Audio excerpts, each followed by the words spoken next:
అందరికీ అశ్వమెస్సే నామం పేరిట షలోం. ప్రియమైన సహోదరి సహోదరులారా, ఆదివారం అనే పదం కొత్త నిబంధన గ్రంథంలో 8 సార్లు మాత్రమే కనబడుతుందని గత వీడియోలో తెలుసుకున్నాం. అయితే ఆదివారం అనే ఆ పదము కొత్త నిబంధన గ్రంథంలో ఎక్కడెక్కడ వ్రాయబడిందో లేఖనాలలో చూద్దాం. ప్రియులారా, ఆదివారం అనే పదం మొదటిసారి మత్తయి సువార్త 28వ అధ్యాయం 1వ వచనంలో కనిపిస్తుంది. రెండవసారి మార్కు సువార్త 16వ అధ్యాయము 2వ వచనంలో కనిపిస్తుంది. మరియు మూడవసారి మార్కు సువార్త 16వ అధ్యాయము 9వ వచనంలో కనిపిస్తుంది. మరియు నాలుగవసారి లూకా సువార్త 24వ అధ్యాయము 1వ వచనంలో కనిపిస్తుంది. ఐదవసారి యోహాను సువార్త 20వ అధ్యాయము 1వ వచనంలో కనిపిస్తుంది. మరియు ఆరవసారి యోహాను సువార్త 20వ అధ్యాయము 19వ వచనంలో కనిపిస్తుంది. అలాగే ఏడవసారి అపోస్తల కార్యముల గ్రంథము 20వ అధ్యాయము 7వ వచనంలో కనిపిస్తుంది. అదేవిధంగా 8వసారి కొరింథీయులకు రాసిన మొదటి పత్రిక 16వ అధ్యాయము 2వ వచనంలో కనిపిస్తుంది. ప్రియులారా, ఆదివారం అనే పదం కనిపించిన 5 సార్లు సమాధిని సందర్శించిన దినమే కానీ సంఘముగా కూడుకునే దినము కాదని గత వీడియోలో తెలుసుకున్నాం. మరి ఒకసారి ఆదివారం సాయంత్రం శిష్యులు యూదులకు భయపడి ఒక గదిలో దాగుకొనిన దినమే కానీ సంఘముగా కూడుకొనిన దినము కాదని వాక్యం ద్వారా తెలుసుకున్నాం. అదేవిధంగా 7వసారి సండే సంఘముగా కూడుకొనిన దినము కాదు, చందాలు లేదా విరాళాలు పోగు చేసిన దినం మాత్రమేనని వాక్యం ద్వారా తెలుసుకున్నాం. ఏ ఒక్కసారి కూడా ఆదివారం ఆరాధనా దినమని కానీ ఆ రోజు ఆరాధించినట్లుగా డైరెక్ట్గా కానీ ఇండైరెక్ట్గా కానీ లేదని అనేక వాక్య ఆధారాలు తెలుసుకున్నాం. గత వీడియోలలో ఆదివారం సమాధిని సందర్శించిన దినమా, సంఘముగా కూడుకొనిన దినమా అనే అంశం గురించి కొన్ని విషయాలు చెప్పడం జరిగింది. మరియు క్రైస్తవులచే అపార్థం చేయబడిన ఆదివారపు ఆరాధనా దినమును గూర్చిన విషయాలను మరి యొక్క వీడియోలో చెప్పడం జరిగింది. చివరగా అపోస్తల కార్యముల గ్రంథంలో 20వ అధ్యాయము 7వ వచనంలో ఆదివారం అనే పదము 8వసారి కనిపిస్తుంది. ఎక్కువ శాతం క్రైస్తవులు ఈ వచనమును ఆధారం చేసుకొని ఇక్కడ పౌలు మరియు ఇతరులు ఆదివారం రొట్టె విరుచుటకు కూడుకున్నారని, అందుకే మేము ఆదివారమును ఆరాధనా దినముగా ఆచరిస్తున్నాము, ఆదివారం రొట్టె విరుస్తున్నామని క్రైస్తవ బోధకులు చెప్పుచున్నారు. అయితే వీరు నమ్ముచున్న ఆదివారము ఆరాధనకు ఆధారం చేసుకునే ఈ వచనము నిజముగా ఆదివారం ఆరాధనా దినమని లూకా గారు వ్రాశారా, లేక అపోస్తలుడైన షావుల్ గారు మరియు లూకా గారు ఆదివారం ఆరాధన చేసినట్లుగా ఈ వచనం చెప్తుందా? ఆదివారం ఆరాధన చేయడానికే ఇక్కడ కూడుకున్నారని ఈ వాక్యం చెప్తుందో లేదో వాక్యం యొక్క సరియైన వ్యాఖ్యానమును లేఖనముల ద్వారా పరిశీలించి తెలుసుకుందాం. అపోస్తల కార్యముల గ్రంథము 20వ అధ్యాయము 7వ వచనం నుండి 11వ వచనం వరకు చదువుకుందాం. ఆదివారమున మేము రొట్టె విరుచుటకు కూడినప్పుడు షావుల్ మరునాడు వెళ్ళనయ్యుండి వారితో ప్రసంగించుచు అర్ధరాత్రి వరకు విస్తరించి మాటలాడుచుండెను. మేము కూడి ఉన్న మేడగదిలో అనేక దీపములుండెను. అప్పుడు ఐతుకు అను ఒక యవ్వనస్తుడు కిటికీలో కూర్చుండి గాఢ నిద్రపోయి షావుల్ చాలాసేపు ప్రసంగించుచుండగా నిద్రాభారం వలన జోగి 3వ అంతస్తు నుండి కింద పడి చనిపోయిన వాడై ఎత్తబడెను. అంతటా షావుల్ కిందికి వెళ్ళి అతని మీద పడి కౌగిలించుకొని, మీరు తొందరపడకుడి, అతని ప్రాణం అతనిలో ఉన్నదని వారితో చెప్పాను. అతడు మరలా పైకి వచ్చి రొట్టె విరిచి పుచ్చుకొని తెల్లవారు వరకు విస్తారముగా సంభాషించి బయలుదేరాను. ప్రియులారా, చదవబడిన వాక్యాలలో నుండి మీకు కొన్ని ముఖ్యమైన సంగతులు తెలియచేయాలని అనుకుంటున్నాను. వాటిని మీరు జాగ్రత్తగా పరిశీలించవలసిందిగా మనవి చేయుచున్నాను.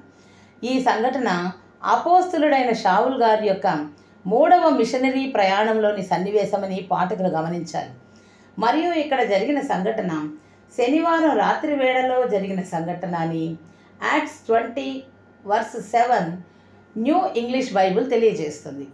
On the Saturday night in our assembly for the breaking of bread, Paul who was to leave next day addressed them and went to speaking until midnight. ఇదే వచనమును మరికొన్ని ఇంగ్లీష్ తర్జుమాలలో ఏమని తర్జుమా చేయబడిందో తెలుసుకుందాం. Good news translation: on Saturday evening we gathered together for the fellowship meal. Paul spoke to the people and kept kept on speaking until midnight, since he was going to leave the next day. శనివారం సాయంత్రము మేము సహపంక్తి భోజనం కోసం సమావేశమయ్యాము. షావుల్ ప్రజలతో మాట్లాడాడు మరియు అతడు మరుసటి రోజు బయలుదేరబోతున్నందున అర్ధరాత్రి వరకు మాట్లాడాడు. కవర్డల్ Bible. Upon one of the Shabbats, when the disciples came together to break bread, Paul preached unto them, willing to depart on the morrow, and continued the preaching unto midnight.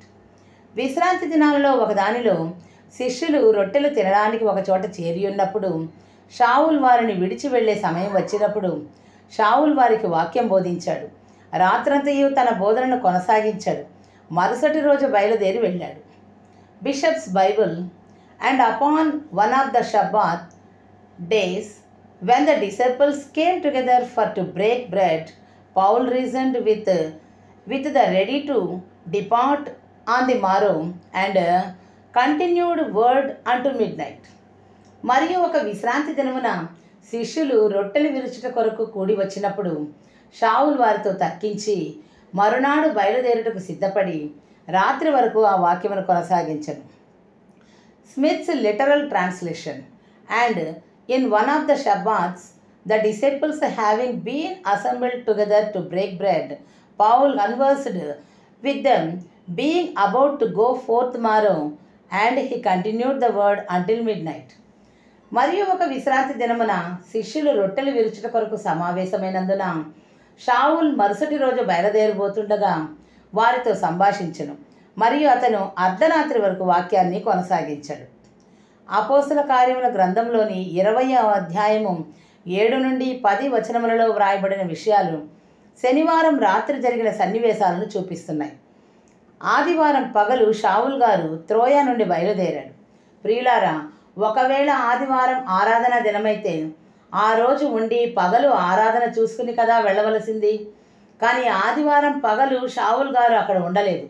అక్కడ నుండి బయలుదేరినట్లుగా అపోస్తల కార్యములు 20:11 వచనములు తెలియజేస్తున్నాయి. అతడు మరలా పైకి వచ్చి రొట్టె విరిచి పుచ్చుకొని తెల్లవారు వరకు విస్తారంగా సంభాషించి బయలుదేరాడు. ఆదివారం షావుల్ గారు సహోదరులను అస్సులో కలుసుకున్నాడు. అపోస్తల కార్యములు 20వ అధ్యాయము 13వ వచనము, మేము ముందుగా ఓడ ఎక్కి అస్సులో షావుల్ను ఎక్కించుకొనవలెనని అక్కడికి వెళ్ళితిమి. తాను కాలినడకను వెళ్ళవలెనని అతడు ఆ ప్రకారముగా మాకు నియమించి ఉండెను.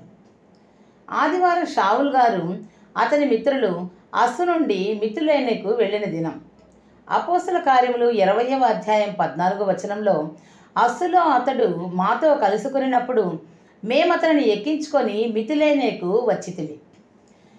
ప్రియమైన సహోదరులారా, ఆదివారం నాడు షావుల్ గారు ప్రయాణం చేసినట్లుగానే వాక్యం సెలవిచ్చుచున్నది కానీ త్రోయలో ఆదివారం ఆరాధన చేసినట్లుగా ఏ ఒక్క వచనం కూడా చెప్పలేదని సత్యాన్వేషకులు గ్రహించాలని కోరుతున్నాను. పైగా అక్కడ వారు తినిన రొట్టె షబ్బాత్ ఆరాధన అయిన తరువాత వారు అందరూ సహవాసపు భోజనము లేక రొట్టె విరిచి పుచ్చుకొనినట్లు గుడ్ న్యూస్ ట్రాన్స్లేషన్ చెప్తుంది. On Saturday evening we gathered together for the fellowship meal. Paul spoke to the people and kept on speaking until midnight, since he was going to leave the next day. శనివారం సాయంత్రం మేము సహపంక్తి భోజనం కోసం సమావేశమయ్యాము. షావుల్ ప్రజలతో మాట్లాడాడు మరియు అతను మరుసటి రోజు బయలుదేరబోతున్నందున అర్ధరాత్రి వరకు మాట్లాడాడు. ప్రియులారా, వాక్యాధారముతో ఇప్పటి వరకు మీకు అనేక సంగతులు తెలియజేయడం జరిగింది. కాబట్టి వాక్యానుసారముగా లేఖనములను సరి అయిన రీతిలో పరీక్షించి సత్యమైన దానిని అనుసరించుటకు ప్రయత్నించవలసిందిగా యాషువా మెస్సయ్య గారి పేరిట మనవి చేయుచున్నాను. ఈ సందేశం పట్ల మీకు ఏమైనా ప్రశ్నలు ఉంటే కామెంట్స్లో తెలియచేయండి.